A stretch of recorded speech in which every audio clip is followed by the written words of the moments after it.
do final dos anos 1960 até 1998, um período da história irlandesa, ficou conhecido, talvez de forma eufemística, como os conflitos. Envolveu violência sectária entre lealistas, unionistas e o exército britânico, muitas vezes ao longo de divisões religiosas entre católicos e protestantes.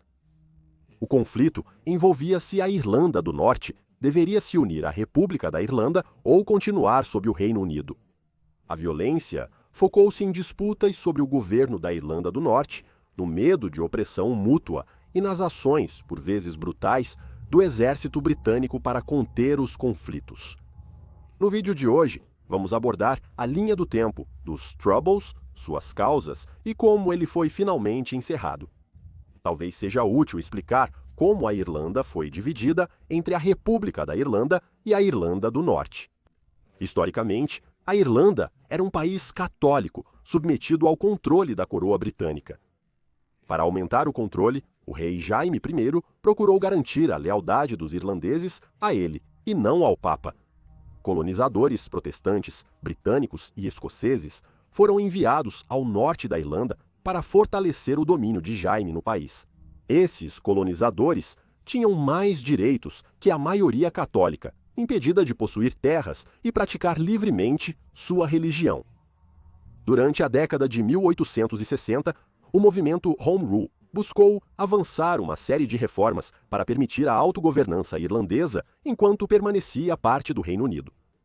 Isso, no entanto, não foi aceito pelo governo britânico, nem pelos protestantes do norte, que se viam como britânicos e não como irlandeses. Em 1912, cerca de 500.000 no norte assinaram o Pacto de Ulster para evitar que o governo britânico concedesse autogoverno.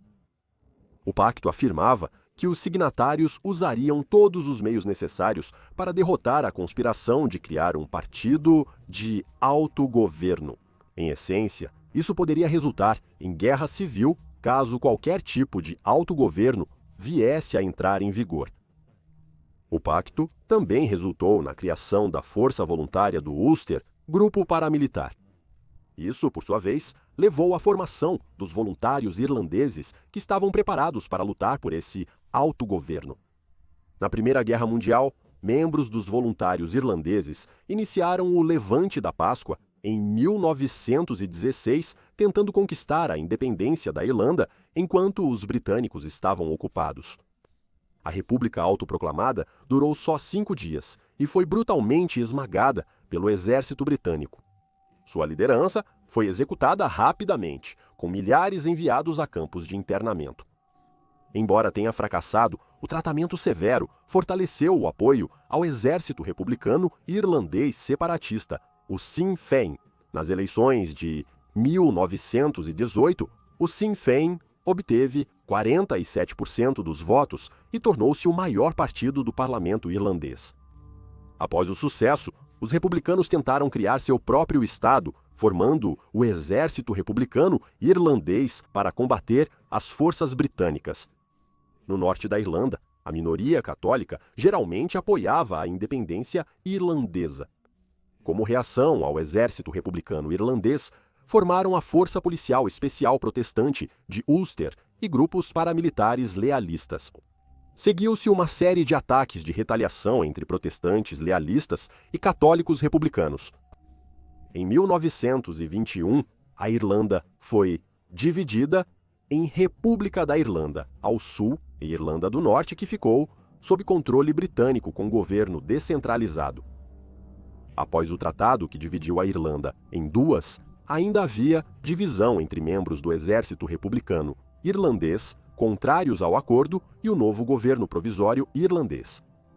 Isso levou a uma guerra civil, lutando para decidir se o tratado deveria ser aceito. Isso talvez enfatize melhor que raramente houve dois lados unidos nesse conflito. Conflitos internos e desentendimentos dentro das facções principais eram comuns, assim como o surgimento de novos grupos dissidentes. Apesar de derrotado na Guerra Civil, o exército republicano irlandês manteve-se na Irlanda do Norte. Lá continuou comprometido com a unificação da Irlanda, por meios violentos se necessário. Para combater essa ameaça, o governo da Irlanda do Norte aprovou a Lei de Poderes Especiais de 1922. Isso permitiu uma série de poderes à polícia sobre como suspeitos do exército republicano irlandês e nacionalistas poderiam ser tratados, incluindo internamento e punição corporal. Para evitar nova maioria do Sinn Féin, como em 1918, redesenharam as circunscrições e removeram a representação proporcional, mantendo políticos do Ulster e protestantes no poder. Nas décadas seguintes, ocorreram surtos esporádicos e impopulares de violência, aumentando a desconfiança entre protestantes e católicos da Irlanda do Norte. Católicos e protestantes na Irlanda passaram a ser cada vez mais segregados. Eles frequentavam escolas diferentes, iam a bares diferentes e não tinham nenhum contato com o outro lado. Enquanto todos no Reino Unido podiam votar, apenas aqueles que possuíam propriedades ou alugavam podiam votar na Irlanda do Norte, o que afetava desproporcionalmente os católicos. Oportunidades de moradia e emprego geralmente favoreciam protestantes. Esse tratamento gerou um movimento contra a desigualdade dos católicos na Irlanda do Norte, inspirado no movimento americano dos direitos civis. Todos esses protestos eram fortemente policiados e acabavam proibidos. Mesmo com protestos, havia frequentes confrontos violentos, com a Polícia Real do Ulster, atacando manifestantes para impedir agitações. No Ano Novo de 1969, nacionalistas tentaram refazer sua marcha sobre Selma. O trajeto seria de Belfast, a capital da Irlanda do Norte, até Derry, amplamente vista como um foco de desigualdade. Derry era majoritariamente nacionalista e católica, mas, por manipulação eleitoral e leis discriminatórias contra católicos, permanecia sob controle unionista e protestante no conselho local. O trajeto incluía áreas lealistas e protestantes, mas havia risco de provocações e violência. A Royal Ulster Constabulary escoltou os manifestantes até os arredores de Derry, chegando à ponte Burntollet em 4 de janeiro de 1969. Cerca de 300 lealistas do Ulster encontraram os manifestantes sem se importar com a polícia. Na verdade, muitos dos que estavam presentes eram membros auxiliares da Royal Ulster Constabulary de folga. Os que protegiam os manifestantes colocaram equipamentos de choque, como se esperassem violência. A Polícia Real do Ulster não agiu enquanto os legalistas armados avançavam contra os manifestantes. O evento, amplamente considerado o início dos conflitos, ocorreu em agosto de 1969, durante uma marcha semelhante dos legalistas em Derry. A marcha celebrava uma vitória protestante sobre católicos e ficou conhecida como Batalha de Bogside. Durante a marcha dos protestantes Apprentice Boys pelo bairro católico de Bogside, vários projéteis foram lançados entre protestantes e católicos. Logo, a violência aumentou, com a Royal Ulster Constabulary intervindo para conter os manifestantes. Logo, barricadas foram erguidas para bloquear as ruas católicas da Royal Ulster Constabulary e dos manifestantes lealistas. Os distúrbios duraram dias, com a Royal Ulster Constabulary incentivando os manifestantes protestantes a praticarem violência. Canhões de água, gás lacrimogênio e carros blindados foram todos usados para reprimir os católicos, muitos dos quais eram associados à Associação de Direitos Civis da Irlanda do Norte, ou a Associação de Direitos Civis da Irlanda do Norte. A violência só terminou com a intervenção da Grã-Bretanha. 400 soldados do 1º Batalhão, Regimento de Yorkshire, do Príncipe de Gales, foram enviados às ruas de Derry como força de manutenção da paz. A postura neutra das tropas parecia ser apreciada por ambos os lados da barricada, mas a violência não ficaria restrita a Bogside. A Associação de Direitos Civis da Irlanda do Norte convocou mais protestos e, em pouco tempo, a violência começou a se espalhar para Belfast, Dungannon e Newry. A Royal Ulster Constabulary e suas bases foram especialmente atacadas. Como resposta, lealistas incendiaram casas e comércios católicos, enquanto a Royal Ulster Constabulary usava carros blindados com metralhadoras. O primeiro registrado como morto foi o protestante Herbert Roy. Ele morreu quando republicanos atiraram na polícia e em lealistas entrando na área católica da Rua Davis. Os confrontos entre o exército republicano irlandês e a Royal Ulster Constabulary se intensificaram, a ponto de um menino de 9 anos ser morto quando a Royal Ulster Constabulary disparou suas metralhadoras montadas contra um bloco de apartamentos. Patrick Rooney carrega o terrível epitáfio de ser a primeira criança morta nos conflitos, mas ele não seria a última. Por volta dessa época, o exército republicano irlandês se dividiu em duas principais facções: o exército republicano irlandês provisório e o exército republicano irlandês oficial. Uma diferença fundamental era que o exército republicano irlandês oficial era marxista, embora ambos lutassem pela remoção da influência britânica e por uma Irlanda unificada. Ambos, no entanto, acreditavam ser o verdadeiro exército republicano irlandês, não reconhecendo a legitimidade um do outro. Enquanto o exército republicano irlandês provisório queria travar um conflito de guerrilha contra o exército britânico e o Polícia Real do Ulster, o exército republicano irlandês oficial buscava travar uma defesa. Enquanto o exército republicano irlandês lutava nas ruas, seu equivalente político, o Sinn Féin, buscava alcançar os mesmos objetivos por meio da legislação. Embora o exército britânico tentasse se mostrar imparcial, logo surgiu um viés contra os nacionalistas. Em julho de 1970, o exército britânico realizou uma busca por armas do exército republicano irlandês no bairro de Falls, em Belfast. Soldados foram atacados com pedras e coquetéis Molotov, levando ao toque de recolher em 3.000 casas por 36 horas.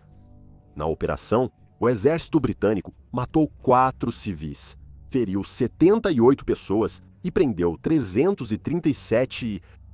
18 soldados ficaram feridos, mas muitas armas oficiais do exército republicano irlandês foram confiscadas. Em agosto de 1971, o exército britânico lançou a Operação Demetrius para prender suspeitos de ligação com o exército republicano irlandês.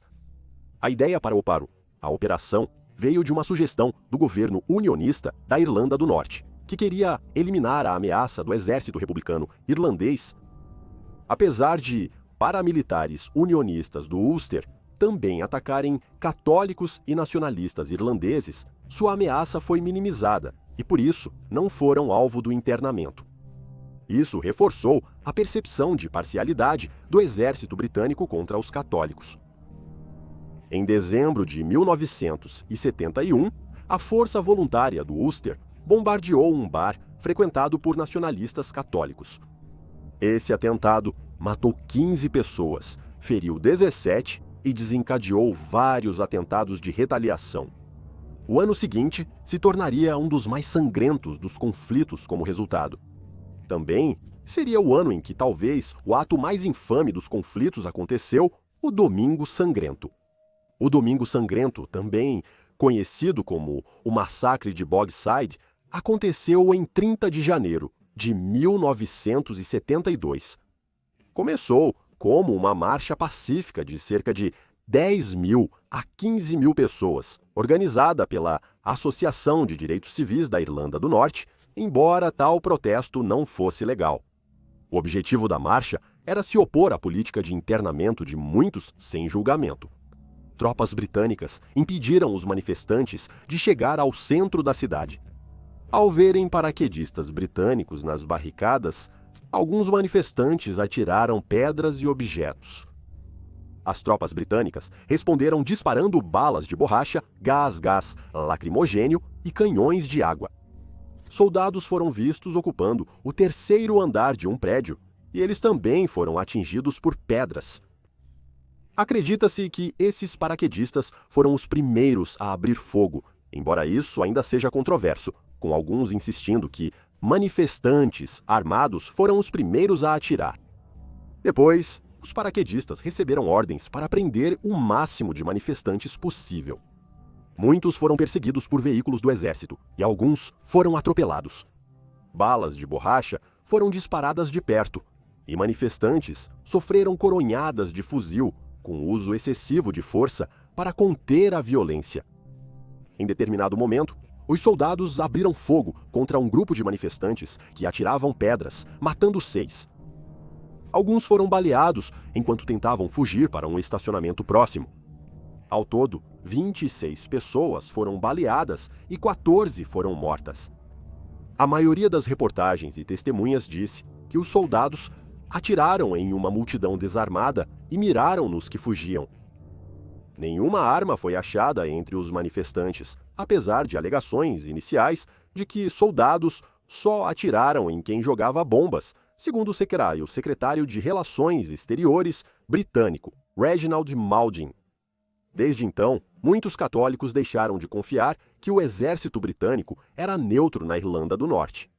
O apoio ao exército republicano irlandês e ao Sinn Féin só aumentou, especialmente ao exército republicano irlandês provisório, já que o exército republicano irlandês oficial estava mais focado em objetivos marxistas do que nacionalistas. O exército republicano irlandês, então, iniciou sua campanha contra os britânicos na Irlanda do Norte. O exército republicano irlandês realizou cerca de 1.300 atentados à bomba só em 1972, matando 100 soldados britânicos e também muitos civis.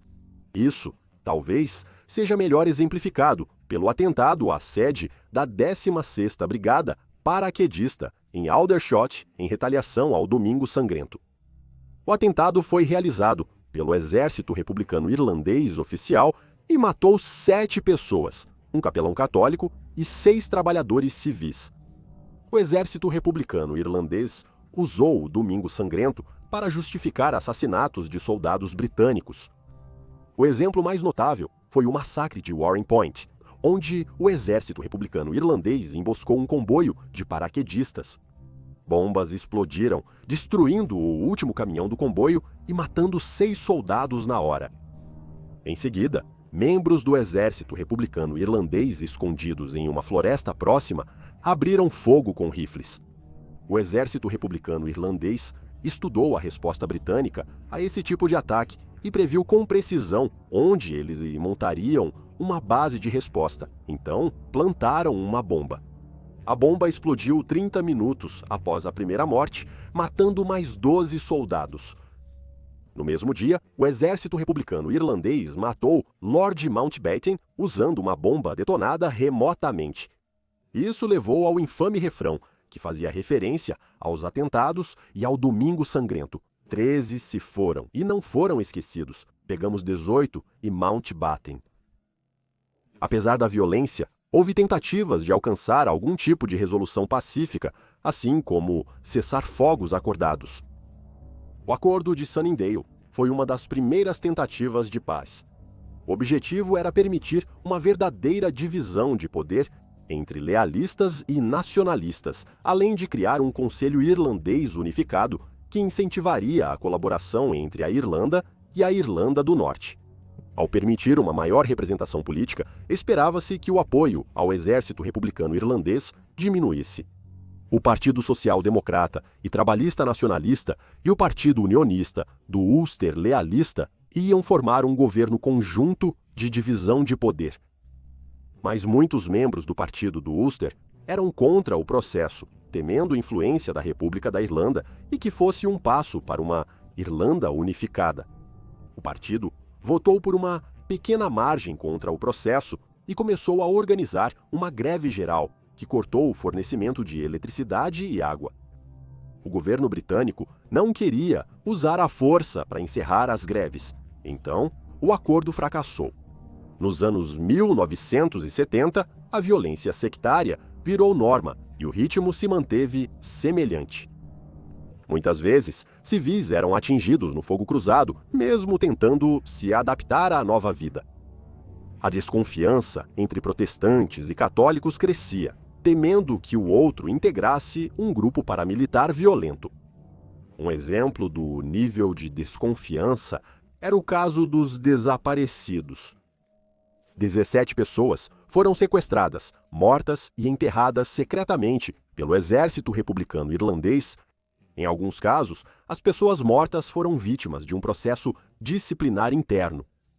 Sempre havia um medo real e paranoia de que alguns dos membros tivessem se tornado informantes. Isso teve um papel nos desaparecimentos, mas em alguns casos nunca foi dada uma razão. Até hoje, há vários corpos que não foram recuperados. A desconfiança nas pessoas, aliada à ameaça constante de violência, tornou-se normalizada durante os Troubles. Como pode ser visto, no assassinato de Lord Mountbatten, as forças nacionalistas buscaram levar a violência para a Grã-Bretanha, a fim de cumprir seus objetivos. Frequentemente, os alvos eram prédios do governo e instalações militares, mas nem sempre. Pubs e clubes de militares, centros comerciais e estações foram alvos de atentados à bomba do exército republicano irlandês. Em algumas ocasiões, o exército republicano irlandês avisava as autoridades de que uma bomba seria detonada para permitir evacuações, mas nem sempre isso acontecia. Muitas vezes, policiais morriam nas explosões. Talvez o atentado mais infame tenha sido a tentativa de assassinato da primeira-ministra Margaret Thatcher e membros do governo em 1984. O Grand Hotel, em Brighton, iria sediar a conferência do Partido Conservador. Então, a bomba foi colocada antes da chegada de Margaret Thatcher. Quando a bomba explodiu, vários políticos conservadores e familiares ficaram feridos. 5 morreram, mas a primeira-ministra e ministros sobreviveram. Thatcher discursou na conferência e foi elogiada por sua determinação diante do ataque. Como resultado, sua popularidade cresceu, exceto em algumas comunidades da classe trabalhadora afetadas pela greve dos mineiros, que preferiam o sucesso do exército republicano irlandês. O homem-bomba, Patrick Magee, depois justificou o atentado, dizendo que queria mostrar que o governo britânico não estava seguro enquanto suas tropas matavam pessoas na Irlanda do Norte, além de provar o alcance do exército republicano irlandês e que não eram apenas criminosos, mas dissidentes políticos. Uma das maiores controvérsias sobre suspeitos de serem membros do exército republicano irlandês era como eram julgados e tratados. Em 1976, os membros do exército republicano irlandês perderam o status de prisioneiros de guerra e passaram a ser tratados como criminosos comuns, não mais como prisioneiros políticos. Em resposta, os prisioneiros do exército republicano irlandês recusaram os uniformes da prisão e usaram apenas cobertores durante o protesto sujo. Os prisioneiros evitavam o banho e espalhavam fezes pelas paredes das celas. Como o protesto recebeu pouca atenção, os manifestantes iniciaram uma greve de fome em 1980 com 7 homens, simbolizando os signatários da Declaração da Revolta da Páscoa. Em 1981, a greve foi intensificada, com cada vez mais prisioneiros aderindo. O apoio público aumentou, com várias manifestações acontecendo. Os grevistas deixaram claro que era uma greve de fome até a morte, ou até que a categoria especial fosse restabelecida. Durante a greve de fome, Bob Sands foi eleito para o parlamento britânico. Mesmo com isso, e com a atenção internacional, o governo Thatcher considerou que Bob Sands escolheu tirar a própria vida. Quando Bob Sands morreu 66 dias após iniciar a greve, a notícia gerou tumultos e manifestações. 100.000 pessoas lotaram as ruas para o funeral de Bob Sands, enquanto ele foi enterrado com honras militares do exército republicano irlandês.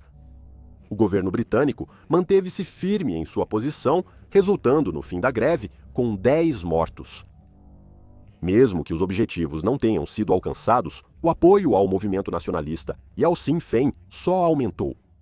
Com o sucesso eleitoral de Sands, o Sinn Féin desafiou a ideia de que faltava apoio popular ao movimento nacionalista. Em 1983, Gerry Adams, presidente do Sinn Féin, foi eleito para o parlamento britânico, fortalecendo a legitimidade tanto da causa nacionalista quanto do Sinn Féin, aliado ao exército republicano irlandês. Mesmo com divisões profundas, sempre se buscou avançar rumo à paz, seja por cessar-fogo temporário ou passos para uma paz duradoura. Um passo inicial essencial foi o acordo entre os principais partidos nacionalistas, o Partido Social Democrata e Trabalhista, e o Sinn Féin.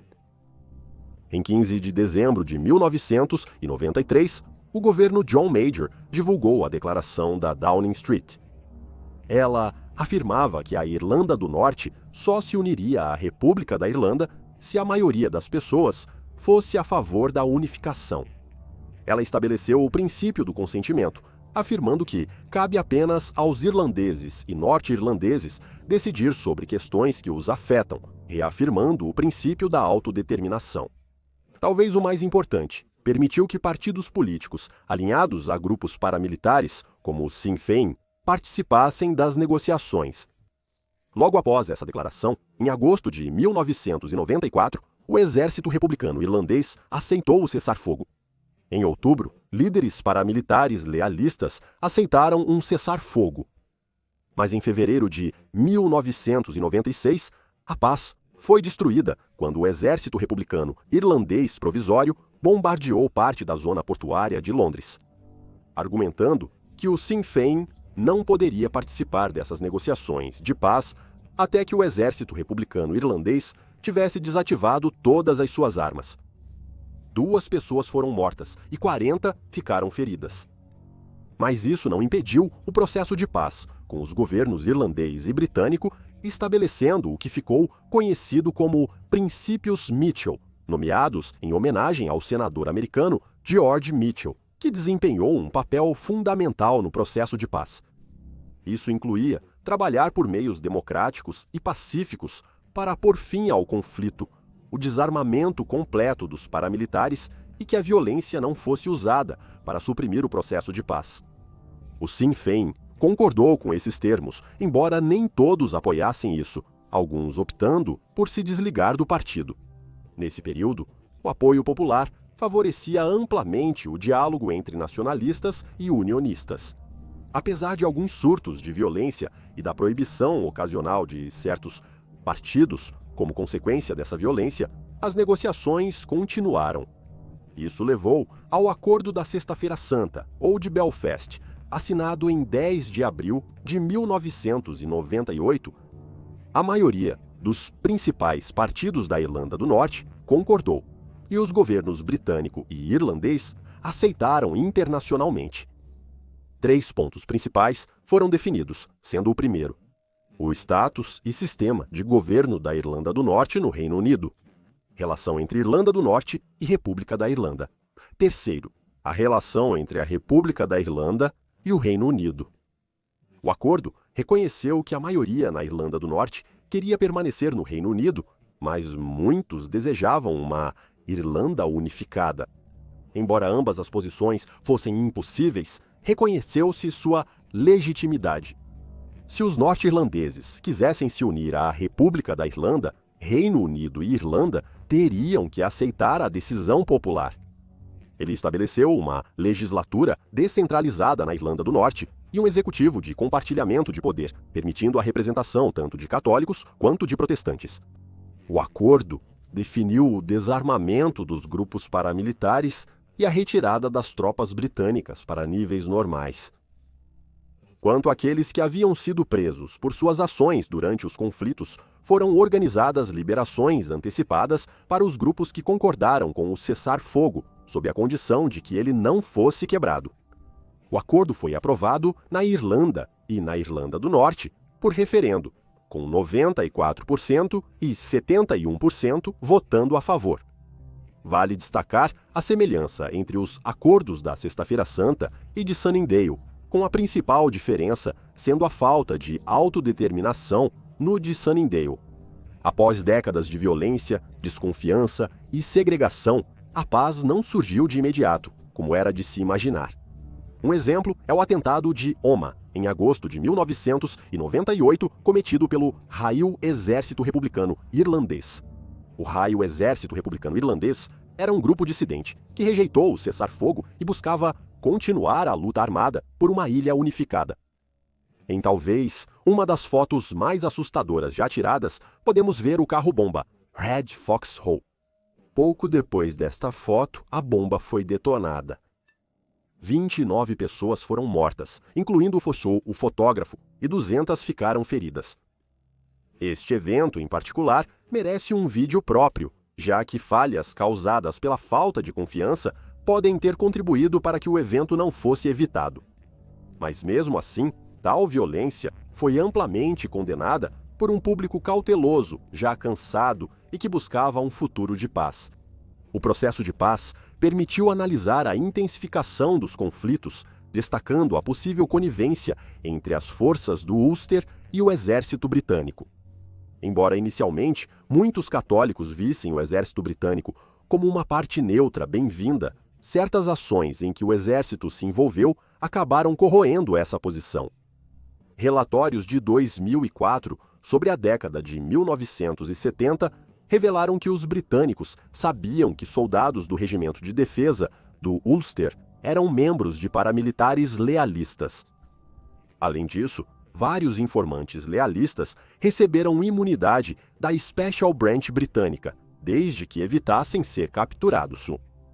É preciso ressaltar que essa colaboração não era exclusiva das forças britânicas e do Ulster.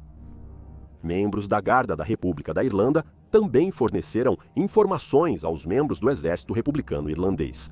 Um exemplo notável pode ser visto no assassinato do superintendente-chefe Harry Breen, da Royal Ulster Constabulary, que só foi possível devido a vazamentos sobre sua localização fornecidos pela Guarda.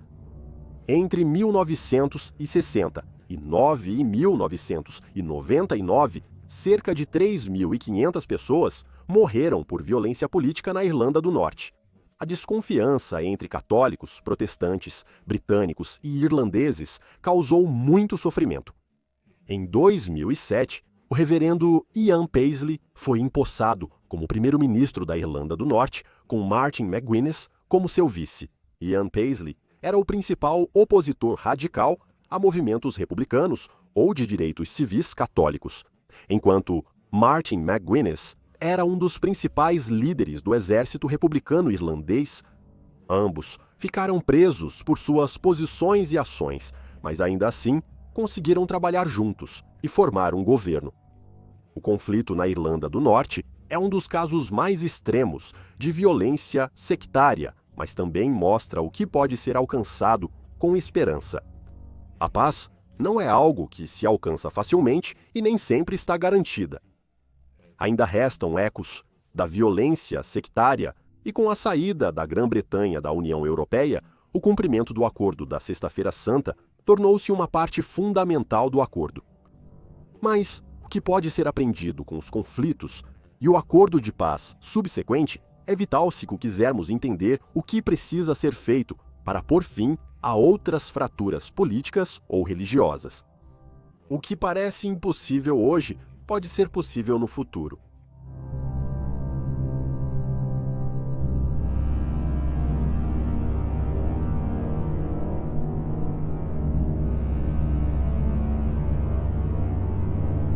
Obrigado.